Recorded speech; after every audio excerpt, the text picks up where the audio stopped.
Sir ఇప్పుడు house number గాని, plot number గాని, సో వీటికి కూడా కొన్ని నంబర్స్ ఉంటాయి గాబట్టి ఆహ్, ఆ నంబర్స్ ఎలా ఉండాలి? ఒకవేళ ఈ నంబర్స్ ఏమైనా చెడుగా ఉంటే మన లైఫ్ మీద ప్రభావం చూపించే అవకాశం ఉందా? హౌస్ నంబర్, అలానే ప్లాట్ నంబర్స్ ఇలా ఉంటాయి కదా!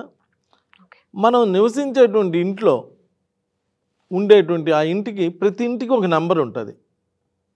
ఆ నంబరు మన డేట్ ఆఫ్ బర్త్‌కి తగ్గట్టుగా ఆ నంబర్ గనక ఉంటే, ఆ ఇంట్లో ఉన్నటువంటి వాళ్ళంతా కూడా చాలా ప్రశాంతంగా, చాలా చక్కగా, బాగా ఉండటం జరుగుతదండి. అలా కాకుండా మన ఇంట్లో ఉన్నటువంటి వాళ్ళ యొక్క డేట్ ఆఫ్ బర్త్‌లకి మనం ఉండేటువంటి ఇంటి నంబర్ గనక నెగెటివ్ నంబర్‌లో ఉంటే, అంటే రివర్స్ నంబర్‌లో గనక ఉంటే, ఆ ఇంట్లో ఎప్పుడూ గొడవలు, జబ్బులు, హెల్త్ ప్రాబ్లమ్స్, చదువు సరిగ్గా రాకపోవటం, ఏదో ఒక డిస్టర్బెన్స్ జరుగుతూ ఉంటుంది. అంటే మనం నివసించేటువంటి హౌస్ నంబర్ కూడా చాలా బాగుండాలి.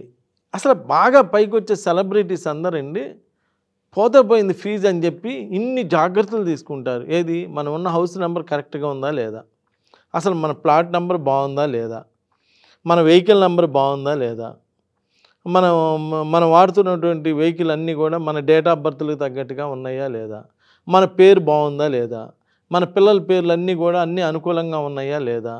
ఇలా అన్ని జాగ్రత్తలు తీసుకుంటారు కాబట్టి వాస్తు ప్రాబ్లమ్స్ ఏమైనా ఉన్నాయా? ఇలాంటి అన్ని జాగ్రత్తలు తీసుకుంటారు కాబట్టి వాళ్ళు సెలబ్రిటీస్ అవుతున్నారండి. మనం ఏం చేస్తున్నాం?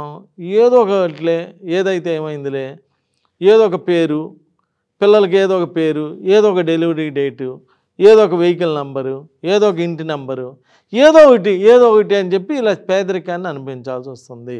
ఇలాంటి ఇబ్బందులు కొని తెచ్చుకోవాల్సి వస్తుంది. ఎందుకంటే భగవంతుడు ఒక నంబర్ వేసి పంపుతాడు మనం పుట్టినప్పుడే. 1 నుంచి 9 నంబర్‌లో ఒక నంబర్ వేసి పంపుతాడు. ఆ నంబరు భూమి మీదకి వచ్చినాక ఆ నంబర్‌నే భగవంతుడు ఇచ్చిన నంబర్‌గా భావించి ఆ నంబరే మనకు అన్నిటికీ మనం వాడుకునే ప్రతి దానిలో కూడా ఆ నంబర్ ఉండే విధంగా తీసుకోవాలి. అంటే ప్లాట్ తీసుకునేటప్పుడు కూడా అలాంటి నంబరే తీసుకోవాలి. ఆ డేట్ ఆఫ్ బర్త్‌కి తగ్గ ఫేసింగే తీసుకోవాలి. కొంతమందికి తూర్పు పడిద్ది, కొంతమందికి ఉత్తరం పడిద్ది, కొంతమందికి దక్షిణం పడిద్ది, కొంతమందికి పడమర పడిద్ది. అలా ఏ డేట్ ఆఫ్ బర్త్ వాళ్ళకి ఏ ఫేస్ పడిద్దో ఫస్ట్ జాగ్రత్తలు తీసుకోవాలి. దానిలో ఏ ప్లాట్ అయితే పడిద్దో, చాలా ప్లాట్లు ఉంటాయి కాబట్టి వాటిలో మీ డేట్ ఆఫ్ బర్త్‌కి తగ్గటువంటి ప్లాట్ ఏంటో జాగ్రత్త తీసుకోవాలి. అంటే నేను ఇక్కడ మీకు చెప్పేది ఏదైనా ఒక ఇంట్లో అద్దెకి దిగేటప్పుడైనా, లేదా సొంత ఇల్లు తీసుకునేటప్పుడైనా, చేసేటప్పుడైనా అసలు మీకు ఏ ఫేస్ అయితే బాగుంటుంది అనేది ముందే జాగ్రత్త తీసుకోండి. ఆ ఫేస్‌నే జీవితంలో వాడటానికి ప్రయత్నం చేయండి. అదీ కాక మీరు చాలా ఫేసులు ఇళ్లల్లో ఉండుంటారు. ఏ ఇంట్లో ఉన్నప్పుడు మీకు బాగా కలిసొచ్చింది, ఏ ఇంట్లో ఉన్నప్పుడు మనకు ఇబ్బందులు లేకుండా ఉన్నాయి, అది కూడా నోట్ చేసుకోండి. మీ ఎక్స్పీరియన్సే మీకు ఉపయోగపడుతుంది. అలా తీసుకొని అలా ఏ ఫేస్ వాడాలి, అలానే ఏ ప్లాట్ నెంబర్ వాడాలి, అంటే మన డేట్ ఆఫ్ బర్త్‌కి తగ్గ ప్లాట్ నెంబర్ వాడుకోవాలి. అట్లా అని చెప్పి ఏదో ఒక నెగిటివ్, ఏదో ఒక ప్లాట్ నెంబర్ అని చెప్పి తీసుకోకూడదండి. అవి కూడా మీ మీద ఎఫెక్ట్ పడతాయి, బాగా ఇబ్బంది పడతాయి.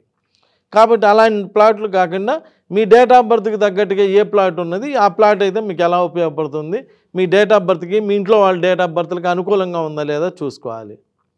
తర్వాత మున్సిపాలిటీ వాళ్ళు లేదా ఎక్కడైనా ఒక నంబర్ ఇస్తారు ఇల్లు కట్టుకున్నాక. మరి ఆ ఇల్లు మున్సిపాలిటీ వాళ్ళు ఇస్తారు కదండి, మనం ఏం చేయగలం అని అనుకోవద్దండి.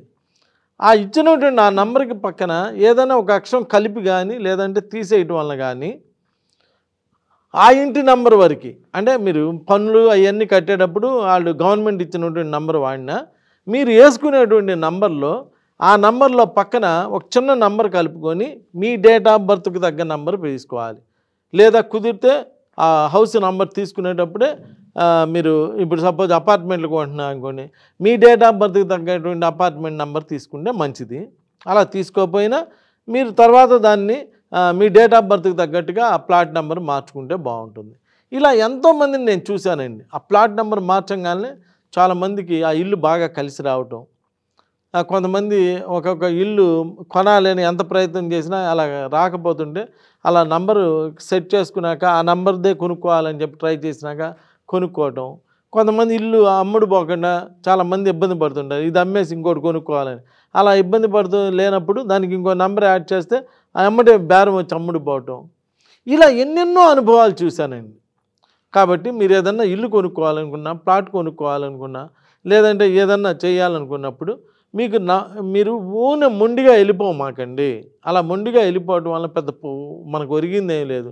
అదృష్టం బాగుండి మంచిది వస్తే ఓకే, లేనప్పుడు నెగిటివ్ వస్తే మీరు అన్ని ఇబ్బందులు తెచ్చుకోవాల్సి వస్తుంది. అలా కాకుండా మీకు నమ్మకం ఉన్న astrology, numerology, palmistry, graphology, face reading ఇలా అన్నీ వచ్చినటువంటి ఒక వ్యక్తిని కలిసి దానికి తగ్గ జాగ్రత్తలు తీసుకొని దానికి మీ డేట్ ఆఫ్ బర్త్కి తగ్గ నంబర్లలో తీసుకుంటే మీరు ఫ్యూచర్లో బాగా డెవలప్ అవడానికి మంచి ఏం లేదు. వాళ్ళు ఏం చెప్తారు, మంచి చెప్తారు.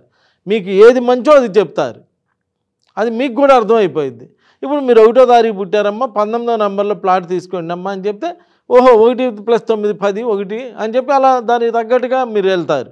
అలా ఏ డేట్ ఆఫ్ బర్త్కి తగ్గట్టుగా వాళ్ళ ఇంట్లో వాళ్ళ డేట్ ఆఫ్ బర్త్కి తగ్గట్టుగా పాజిటివ్ వైబ్రేషన్స్ వచ్చేటువంటి నంబర్లు తీసుకోవడం వల్ల మీకు అన్నీ పాజిటివ్ జరగడానికి వీటన్నిటికీ అవకాశం ఉంటుంది. కాబట్టి మీరు ఇక నుంచి ఈ వీడియో చూసిన వాళ్ళు ఎవరైనా ఏ వస్తువు అయినా కొనే ముందు ఒక్క సలహా తీసుకోండి, ఫోన్ చేసి అడగండి, దానికి తగ్గ సలహా ఇవ్వటం జరుగుతుంది. ఆ సలహా ప్రకారం మీరు ఫాలో అవుతూ చేసుకోండి.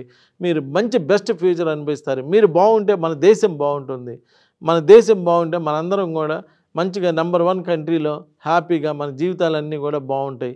అలా ఎందుకంటే మనందరం ఒక భారతదేశ పౌరులు, మన అందరం అన్నదమ్ములు, అక్కచెల్లెళ్ళు అంతా కలిసిమెలిసి అందరం భారతదేశం అంతా బలంగా ఉంటేనే మనం మంచి స్థితిలో ఉంటాం. కాబట్టి అలా అందరూ చేసుకొని అన్ని జాగ్రత్తలు తీసుకొని అందరూ నా యొక్క సలహాలు పాటిస్తారని కోరుకుంటున్నాను. నమస్కారం. Thank you sir. Thank you so much. చాలా విషయాలు తెలియజేశారు. Thank you sir.